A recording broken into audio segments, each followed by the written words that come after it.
Okay, good afternoon, everyone. Thank you for joining us today.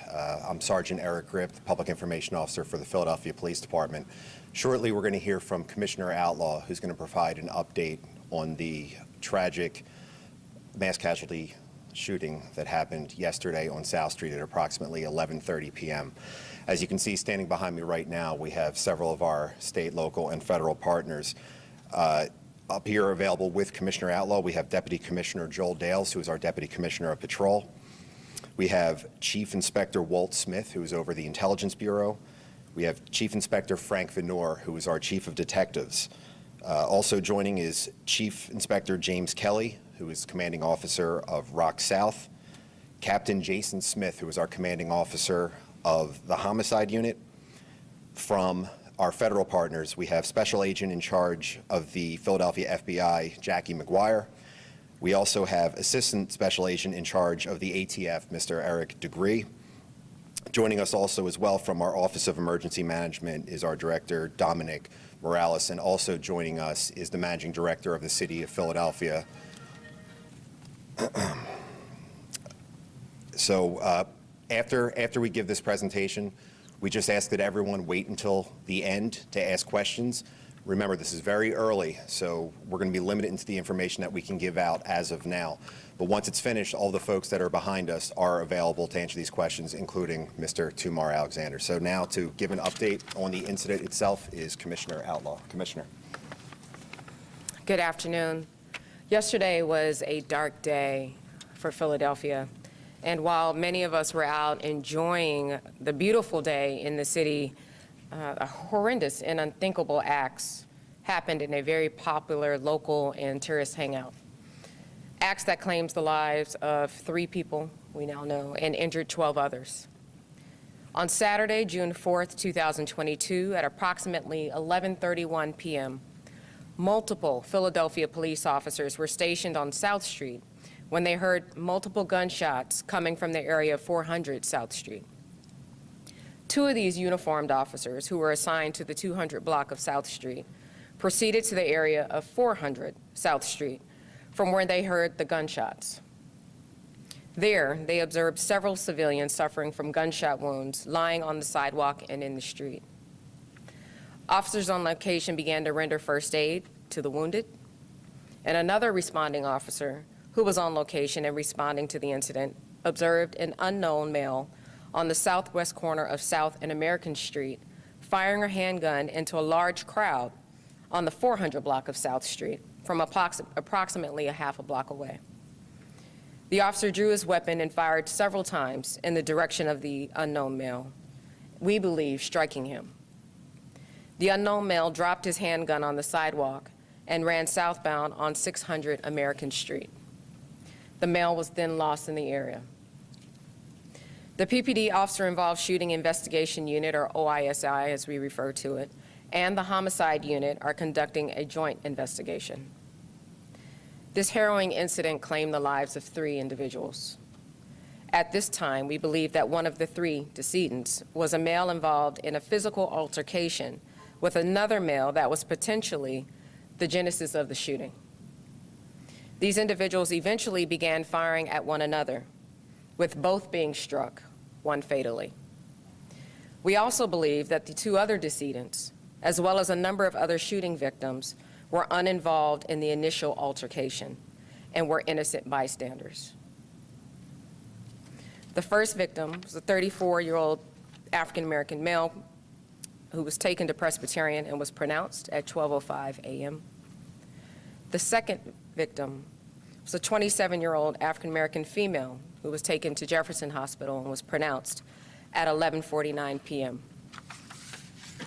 The third victim was a 22-year-old African-American male pronounced at 11:49 p.m. after being taken to Jefferson Hospital. An additional 11 victims were struck by gunfire. These victims range in age from 17 to 69 years old. Their conditions range from stable to critical. We're absolutely devastated by this incident. And we mourn the lives lost and the dozens and dozens of lives affected by this tragedy, not just here in the city, but obviously this is getting national attention. These incidents have an exponential effect on our community, and it not only impacts the individual that's been directly victimized, but it victimizes their loved ones, their families, and their neighbors, neighborhoods all over the world. It's unacceptable. It's beyond unacceptable.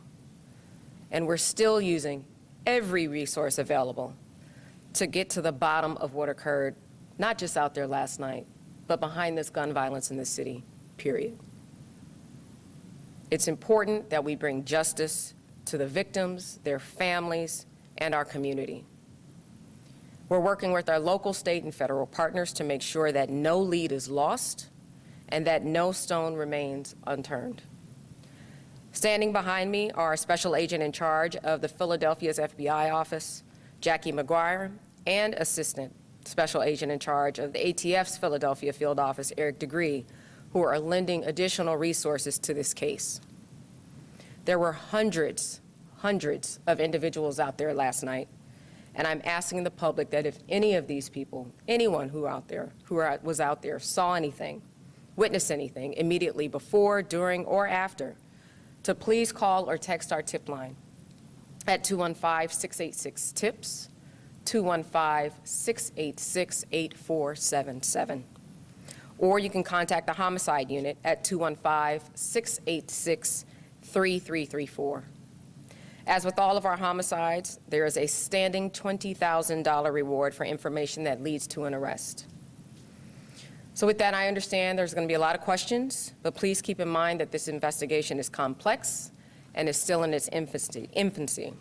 And we'll do our very best today to answer any questions that you may have, but we may be limited in what we can say. So with that, I will turn it over for any questions. So I have a couple questions about police response, because it's our understanding that there was intel received, I don't know, from the FBI that was given to police, that there were already two groups that were having issues with each other, beef, if you will, on Instagram or some sort of social media.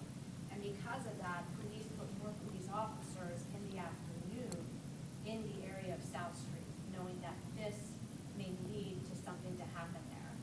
And so my question is, how many more officers were put on the street, say, compared to a normal Saturday, and what was their directive? Were they told to give disorderly conduct citations, some of those code violation citations to disperse crowds? Was any of that part of the directive? So I don't want to conflate the two. So there is a lot going on in the city, and at any given time, we are utilizing intelligence to make sure we get ahead of the next shooting. At this point, we don't know whether or not the altercation that took place was between a group of individuals or if this was tied to another group or affiliation. But nonetheless, we know that the weather was getting warmer, whether it's here or in other parts of the city. We did have, I'm not going to give you the exact number of officers, but we did beef up our presence there. And our directive, per the usual, is, obviously, you're the police, to be there, to be present, to not only, to be courteous, but to also enforce laws that are there. We're talking about hundreds and hundreds of people that were out there last night, and I'm actually happy that we were there where we were, because our officers were present to not only get immediate first aid or emergency care, but to also engage one of the active shooters that we saw out there. So again, I don't want to conflate the two and say that this was tied directly to feuding groups, because we don't know that yet. And There's a just to question. follow up Sure. there, so, I mean, there were hundreds of people there, but it wasn't a flash mob situation. From the video that we're seeing, and like you said, it's still early in the investigation. So my question is, though, it appears in a lot of those videos that it's officers watching. And so I'm wondering if there were any citations issued, if there were any disorderly conduct arrests prior to the shooting or after the shooting. I'll be happy to answer that. I don't have the answer to you for you right now, but we'll be happy to circle back and give you that answer. Over here and then over here. I know you don't have specific numbers on staffing, but anecdotally, was more police scheduled for this Saturday, given we had a concert in town relative to other summer Saturdays? Can you talk about that as a broad brushstroke to your approach heading into? Sure, and I mean, there's no secret. There's several events going on here in the city at one time, and as such, not just because of the weather, we had additional officers deployed. But specifically in that area, we know South is a popular area, not just for locals, but for tourists alike. So we're doing what we can and did what we could yesterday to bolster that. We're going to add on top of that beginning tonight, bolstering the details that we have in that area, not just in South, but in the Pensletting area as well. So all of that to say, yes, our presence was heightened because of the multiple incidences, or not incidences, multiple events that was taking place here in the city. But again, in anticipation, just for more people being out and about. Thank you, Commissioner. Surveillance footage and police scanner audio indicate there was a second separate shooting shortly after 11 p.m. at 4th and Bainbridge, about a block from the mass casualty shooting that we're talking about. Can you confirm that there was the second shooting and tell me whether they were related or not? So we don't know if the subsequent shootings, there were several shootings in that area. We don't know if they're connected. How many? You want to talk to that? Here. But we don't know if they're connected. Right now, what we know is there's a first shooting, so it's actually a first shooting around 4th and Bainbridge, all right? No one was struck by gunfire during that shooting that we know of at this point. That's being investigated now. Until we're able to scientifically match ballistics or look at video from there and compare it to the video from South Street, we have no idea. There's later on, probably about an hour later, there's another incident around 500 South Broad. Someone is struck by gunfire fatally. We don't know if that has anything to do with this. The one on 4th and Bainbridge, that's about an hour before the shooting I'm talking about. Yeah, about 30 minutes, maybe a little more than the shooting. That right now, that's preliminary, but that's from witnesses in the area. We have nothing to corroborate that. What happens between the two shootings that are a block apart? What is the police response and how is this allowed to? Well, they responded. They held that crime scene. Detectives from South Detectives responded to that scene. And while that was going on and officers were deployed there, we had the other incident which started on South Street. And so how many shooters are you looking for at this point? You know, got away. So we know ballistically that we had at least 5 different guns out there. All right? Now, that's not including the police officer that returned fire with somebody. So there's 5 different guns. We recovered 2.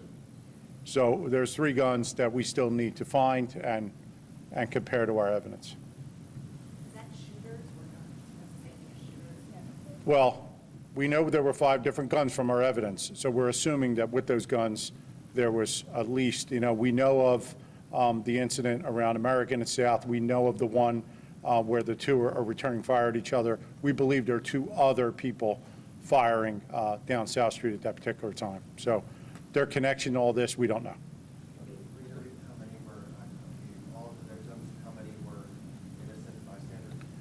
Well, right now, it'd be we're really just speculating. We need to put the witness, the video, everything together. What we know is there's a video of a confrontation. Those individuals, as the commissioner said, one was a decedent, one's a shooting victim. We know they're involved.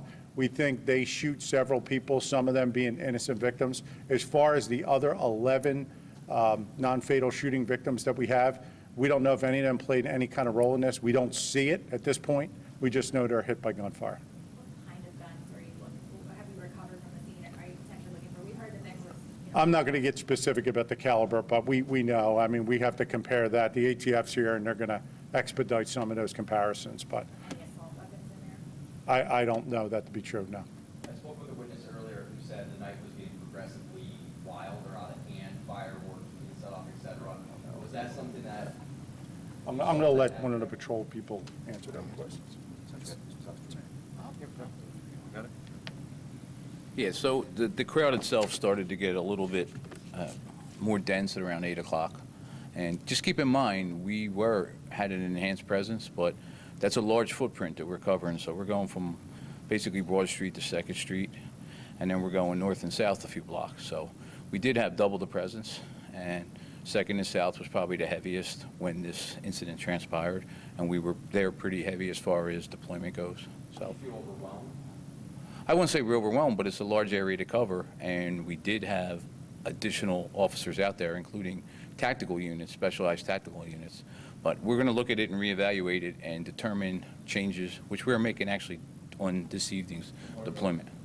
We're going to have an enhanced deployment, and we're going to change traffic patterns, and We're actually going to make some closures in particular areas that were overwhelmed last night with crowds. But what attempts were there to disperse that crowd? If it got dense at 8 o'clock, if you had intelligence in the afternoon that there was a potential issue happening, and this happened at 11:43, between 8 o'clock and 11:43, what attempts were there to disperse the crowd? Well, we do keep the crowds moving, but at the same time, we have to be cognizant of people's rights to come down there and to walk around, so it's a balancing act. I mean, it wasn't complete chaos at that point, obviously, once the shooting started, but prior to that, we had crowds gathering and everything, and we try and keep them moving, We have residents that we've interviewed that have on their cameras that they have outside saying that for hours, they feel that nothing was done, including disorderly conduct arrests, a lot of those small code violation situations. So were you actually, and I know you're getting those numbers for me, but you were there, so were you actually issuing any of those? I wasn't there at that point, but we'll have to check how many were issued, but we're Yeah, looking at. we'll look into that. We're in the process of looking into what occurred last night as a whole. Once we get that information, we'll share that with you. And on top of that, I hear you talking about the intel we received in reference to South Street. It wasn't just South Street, it was other parts of the city as well. So we had to deploy resources to those locations as well as South Street. But we definitely beefed up patrol along the South Street corridor to try to prevent an incident like what occurred last night. But unfortunately, it happened. But we were covering multiple locations across the city where we were receiving intel from various folks. Okay. I have a question for Commissioner Outlaw. Since you already have intel that there was larger groups than normal, do you feel that your department has enough resource to respond to things like this? Because even though you have reports, something like this happened, are you looking to maybe partner with some federal law enforcement or feel like you have enough resources to respond to things like this? I don't ever feel like I have enough resources to respond to stuff like this. And it's not just for things like this. It's to allow us to not only answer, remember, so when we assign officers to events or to be visibly present in certain parts of the city, that's one thing. But then we still have to have resources to answer calls for service or 911. When I say I would love to have more resources, it's also so we can address quality of life issues and be present citywide, not just concentrated in certain parts of the city. So when you ask me that, I mean, what's the magic number? Obviously, we didn't have enough to have a cop on, every few feet last night, but that's why it's important for us. We literally were huddling immediately after this happened to find out where we can pull more resources, where we can continue to partner with some of the other agencies that are still here in the city, and then moving forward as we move into the summer, progressively into the summer, who else can we work with to serve as force multipliers? So resources are always going to be an issue, but that's not going to be seen as an impediment to ensure the safety of everyone in the city. So should people feel afraid to go out? No, people shouldn't feel afraid to go out at all. And I mean, I anticipated that question, but we get that question all the time. I don't tell people to stop living their lives. Obviously, during times like this, when we have more and more people on the street, if there's events, if you know you're going to be out and about, we ask people to be, if you see something suspicious, pick up the phone, dial 911 and say something, and we'll do what we can to be present. So no, people should not be afraid. They should not be afraid. What happened last night was an atrocity. But it's not something that we see all the time. And again, I don't want us to normalize this. This is not something that's normal in the city of Philadelphia, and I don't want anyone to begin to think that it is. There was, hold on, I'm sorry, 1 second. There was something over here. Okay. Speaking of responses, was anybody from the mass incident response team out there last night, and if so, do you know how many? From the mass incident, The mass incident response team? MERT? Is that where? No, not from MERT. Whenever we've asked the mayor, and Schumer, you might want to comment on this too, but about, more police, he just pointed, it says there aren't enough police officers, we're trying to recruit people. Is there anything that you've asked of Mayor Kenny along those lines that he has not seemed willing to provide you help with? The mayor absolutely understands our resource needs and our resource issues. So he's in full support of that. I mean, I've talked about this repeatedly in that, our authorized strength was reduced, 2 years ago. When you just look over the years, under the different commissioners, the number of police officers that were available to address whether it's violent crime or, again, to be present and address quality of life, over the years, our staffing has gone down, and we've seen the climb of crime to go back up. So he's 100% on board and understands what our resource needs are. But I think, again, this makes it very clear that, we can't be everywhere. We would love to be everywhere. But the reality is that we can't. But we're going to continue to do what we can with what we have. I don't want anybody to think, well, we don't have resources and we're taking our ball and going home. We're not. It just means that we're going to be more vigilant in our efforts. We're going to be clearer in our directives. And then again, ask community to be vigilant. And if they see something, to say something so we can get on top of it as quickly as possible. We'll take a couple more right here and right here. What is the obstacle for calling the National Guard or some larger agency? Well, I don't know. Well, I don't know if obstacle is the word. The National Guard, they're not trained to do day-to-day operational type of policing. So typically when you see the National Guard, will make the request through the state, and you'll see them, for example, during times of unrest, but for the most part, you'll see the National Guard on fixed posts, right? The Guard. But to do the things that the police do all day, every day, that's really not something that they're trained to do. Their use of force policies are different. They're the military. And so while I wouldn't say it's an obstacle, it's really kind of different missions, I would say. But is there an effort to look outside of the box? Because recruitment takes a long time. You might recruit someone who's supposed to go through the academy. Is there an effort to think outside the box and maybe go to counties to retire detectives, retire police officers, so that way they can be Yes, there's been an ongoing effort, and I see you over here, so I haven't forgotten, you just jumped in. But there's been an ongoing effort. Well in advance, we knew the summer was coming. Last year, we knew we had a record year, which was terrible. There's always an effort to think outside of the box, to work, again, it's almost, you hear me say state, local, federal partners, it's almost like it's one word. ATF, FBI is here, the AG's office is here.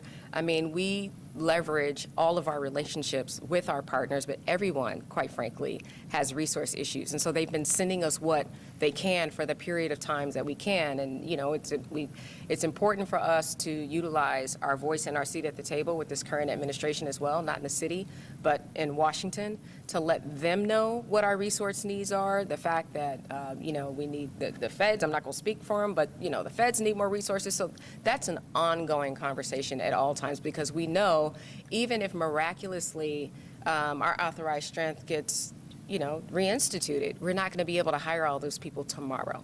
So we're constantly thinking about how we can leverage the relationships with our partners to make sure that we can still cover the same amount of ground that we have been in the past. Over here, and that's going to be the last question. The responding officer who just charged his weapon, how many shots were fired, and do you know if any of those shots, rounds, hit anyone besides the shooter?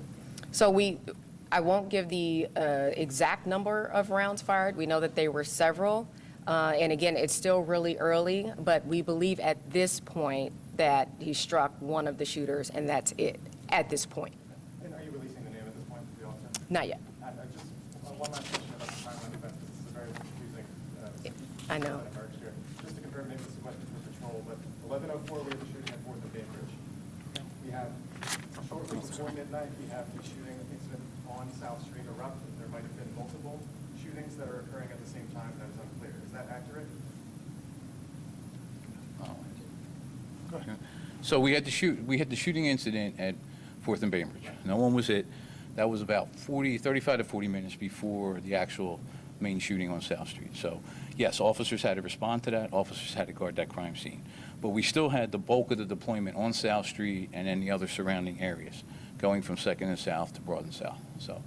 Okay, just confirming the total number of shooting incidents that we know of, though, in that area at that time. So there would have been the shooting incident on Bainbridge Street, and then the shooting incidents that took place on South Street where we had individuals that were, yes. And of the 5 guns that were used, all of those were involved just on the South Street incident? Yeah, we believe so. Thank you. Okay, thank you very much, folks. Yeah, I'm just clarifying this, because I think Colin said 13 at the top. It's 14 shot total, right? 14 shots. There's 3 incidents, though.